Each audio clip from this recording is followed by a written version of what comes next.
Shri N Nandakumar കൂടി നമുക്കൊപ്പം ചേരുന്നു. സ്വാഗതം ശ്രീ എൻ നന്ദകുമാർ. ഇപ്പോൾ ഈ എമ്പുരാൻ ഉയർത്തിവിട്ടിട്ടുള്ള വിവാദങ്ങൾ അങ്ങ് ശ്രദ്ധിച്ചു കാണുമല്ലോ. എമ്പുരാൻ എന്നുള്ള സിനിമ ഇപ്പോൾ റീസെൻസറിങ്ങിന് വിധേയമാകുന്നു. അതുമാത്രമല്ല, RSSന്റെ മുഖപത്രമായ ഓർഗനൈസർ ഇത് ഹിന്ദു വിരുദ്ധ സിനിമയാണ്, ചരിത്രത്തെ വളച്ചൊടിക്കുന്ന സിനിമയാണ് എന്ന് കൃത്യമായി ഓർഗനൈസർ അത് കൃത്യമായി രേഖപ്പെടുത്തുകയും ചെയ്യുന്നു, എഴുതുകയും ചെയ്യുന്നു. അപ്പോൾ ഈ എമ്പുരാൻ എന്നുള്ള സിനിമ ഇപ്പോൾ ഉയർത്തിയിരിക്കുന്ന വിവാദങ്ങളെ എങ്ങനെ കാണുന്നു ശ്രീ എൻ നന്ദകുമാർ?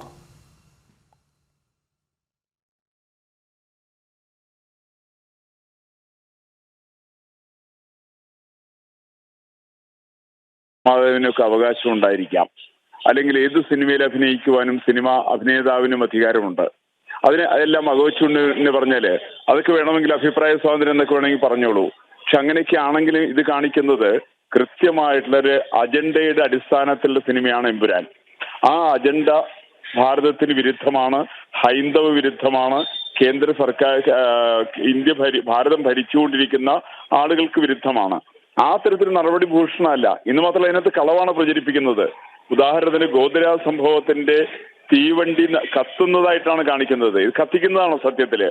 ഈ കത്തിക്കുന്ന വസ്തുത മാറ്റിക്കൊണ്ട് കത്തുന്നതായിട്ട് കാണിക്കുന്നത് കൃത്യമായിട്ട് അജണ്ടയുടെ അടിസ്ഥാനത്തിലാണ്. ഈ ഇത്തരം ഒരു അജണ്ട ഒരു സിനിമയുടെ നിർമ്മാതാവിനെ സംബന്ധിച്ചോ ഡയറക്ടറെ സംബന്ധിച്ചോ തിരക്കഥാകൃത്തിനെ സംബന്ധിച്ചോ അതുണ്ടാവുന്ന ഒരിക്കലും ഭൂഷണമല്ല. അതൊരു മര്യാദകേടാണ്. ഇതൊരു കലയല്ല. ഇതൊരു കലയുടെ കൊലപാതകമാണ് സത്യത്തിൽ നടക്കുന്നത്.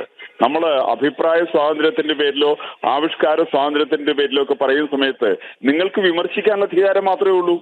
ആ വിമർശിക്കുന്ന ആളുകളെ തിരിച്ചു വിമർശിക്കാനുള്ള അധികാരം മറ്റുള്ളവരെ സംബന്ധിച്ചുകൊണ്ട് അതും നിങ്ങൾ തിരിച്ചറിയേണ്ടതാണ്. എന്ന് മാത്രമല്ല, നിങ്ങൾ ആരെയെങ്കിലും വിമർശിക്കുന്ന സമയത്ത് ആ വിമർശനം വസ്തുതാപരമായിരിക്കണം. വസ്തുതാപരമല്ലാത്ത ഒരു വിമർശനം തികച്ചും ദുഷ്ടലാക്കിന്റെ അടിസ്ഥാനത്തിലാണ്. അതുകൊണ്ട് ഞാൻ കാണുന്ന എമ്പുരാൻ എന്ന് പറയുന്ന സിനിമ, ഞാൻ മനസ്സിലാക്കുന്ന എമ്പുരാൻ എന്ന് പറയുന്ന സിനിമ കൃത്യമായിട്ട് ദുഷ്ടലാക്കിന്റെ അടിസ്ഥാനത്തിലുള്ളതാണ്. അത് വളരെ ആസൂത്രിതമാണ്.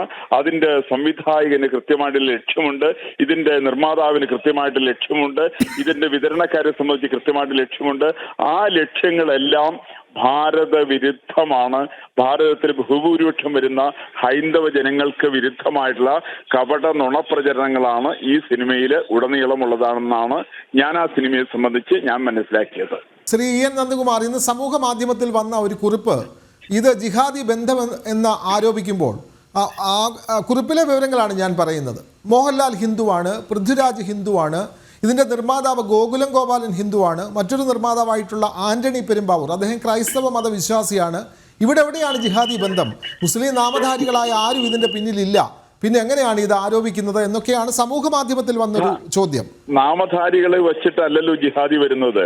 മോഹൻലാലിന്റെ ലക്ഷ്യം എന്താണ്? 10 കാശിയിട്ട് പുള്ളി ഏത് കാര്യത്തിൽ അഭിനയിക്കും. അത് തന്നെയാണല്ലോ ഗോകുലം ഗോപാലിന്റെ പരിപാടി. ഗോകുലം ഗോപാലൻ എന്ന് പറഞ്ഞാൽ പണത്തിന്റെ മീതെ പരുന്തും മറക്കില്ല എന്നുള്ള വിശ്വാസ പ്രമാണക്കാരനാണ്. പൃഥ്വിരാജിനെ സംബന്ധിച്ച് എനിക്ക് സംശയമൊന്നുമില്ല, അക്കാര്യത്തിലില്ല. ഇവരെല്ലാവരും പണത്തിന് വേണ്ടിയിട്ട് മാത്രം എന്തും കാണിക്കുന്നവരാണ്. അഭിനയത്തിനോ സിനിമയ്ക്കോ ആവിഷ്കാര സ്വാതന്ത്ര്യത്തിനോ അഭിപ്രായ സ്വാതന്ത്ര്യത്തിനോ ഒന്നും മുഖവിലക്കെടുക്കുന്നവരാണെന്നുള്ള അഭിപ്രായം എന്നെ സംബന്ധിച്ചില്ല. ഇവരൊക്കെ പണത്തിന് വേണ്ടിയിട്ട് മാത്രം ചെയ്യുന്നതാണ്.